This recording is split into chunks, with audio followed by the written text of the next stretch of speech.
Recently, That's Life met with Robin Armstrong, professional astrologer and founder of the IAO Research Center, a library and a haven for would-be astrologers.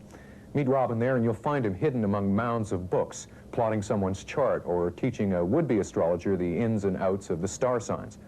But recently, Robin's become involved in a new project, and it's exciting to him. If he gets his way, he'll be able to link the neophyte and professional astrologers all over the world via computer.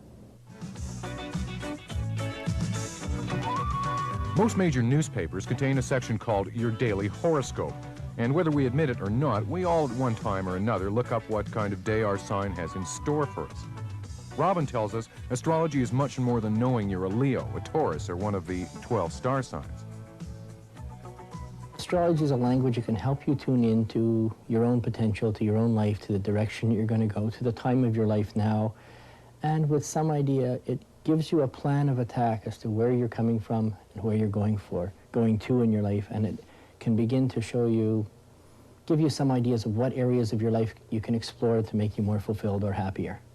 I sort of inched my way in the back door. I had a lot of mystical and inner experiences first. And then the first time I consciously thought about it seriously, a fellow in California, in Berkeley, had done a chart for me. We just happened to meet, and he did a chart. He sat down, he talked to me about a chart, and he gave a book to me. And from that time on, it was about 18 hours a day for the next 2 years. I just couldn't stop. It just connected like it was something I already knew. I just studied from that point on, but I more or less am self-taught. That first chart opened the floodgates to an insatiable craving for more information. Robin traveled the world gathering knowledge about the zodiac and astrological occurrences. He has done charts on many prominent people, but isn't at liberty to discuss private readings. We asked him what information he needs before doing someone's chart. I need to know the place a person's born at, the date, the time, as close as you can get it. If you can get it to the minute, that's great. Most of us know it within 5-10 minutes. Usually we don't, but since the Second World War, times have been kept much more accurately, and it's a lot easier to access. But usually I need the time, the place, and that's what I go from. I calculate the chart, and then I make the observations from the chart as to the potentials of that person. I also talk to the person to see if they're living up to their potentials. That's an observation. And based on that, we start communicating to see what more could be done. Robin's respect for the computer's speed and accuracy is shared by many. Because of this, he is committed to setting up a worldwide computer network.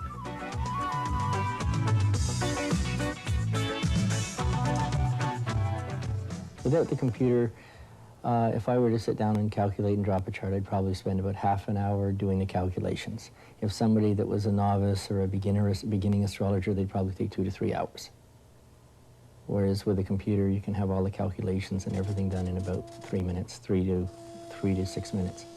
Computers were made for astrology because the astrologer has so many calculations to make. We have to calculate the planets, the orbits of the planets, the positions of the planets at the day a person's born, at the time the person's born at. We have to calculate the sundial for the moment a person's born at. And from all of these calculations, once we have those, we have to calculate the angular relationship between each planet.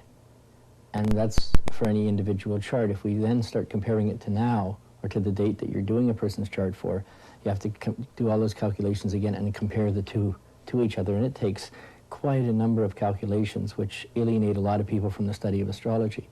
However, a computer can do it in a couple of minutes with accuracy without any human error in it. Astrology has been around for centuries, but it's always been a time-consuming task. Today, with computers, the calculations can be done much faster. With the computer network, we're collecting on computer the names and addresses of all the astrologers, astrology organizations, and stores and outlets around the world. And we're also, of course, putting the whole library onto the computer, all the books, all the materials, all the articles onto the computer. We're setting up a modem system so people can phone in via computer from anywhere around the world to connect to find out what's in it, what's here, what's in the library, to leave messages to one another.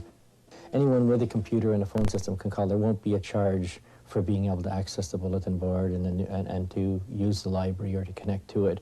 We're trying to make it so that the library is able to be accessed not just by coming to the library, but from anywhere in the world. People can find certain books, find certain subjects from studying a catalog, and researchers could be here and could help them find the material they want for preparing theses, for preparing articles or books. Robin's pride in his astrological library shows as he arranges the file cards that catalog his ever-expanding collection of books. The books are a potpourri of classical and contemporary titles. A small section of the library Robin regards as his treasures, books which date back to the early 1800s. This library is a combination of, well, of many, many books that aren't usually in your normal libraries. You may find a few of them, but there's a collection of about 10,000 books on anything that normally doesn't fit into the regular library system. We have maybe a third of the library is astrology books and astrology-related books, birth information, lists of planets' positions for 5,000 to 6,000 years, where planets were on a daily basis, when people were born. There's books on everything from UFOs to ESP to religions to yogas, and it's accessible and organized in a way that approaches all of these fields as languages that we can study to help develop our own potential or understand ourselves more. The astrological calendar is ever-changing, just as the seasons change from one year to another. During the 60s, the musical Hair told us about the dawning of the age of Aquarius. We asked Robin what sign the world is guided by today, 2 decades after the 1960s. There's a lot of modern popularity about the age of Aquarius beginning. In fact, we're not in the age of Aquarius for about,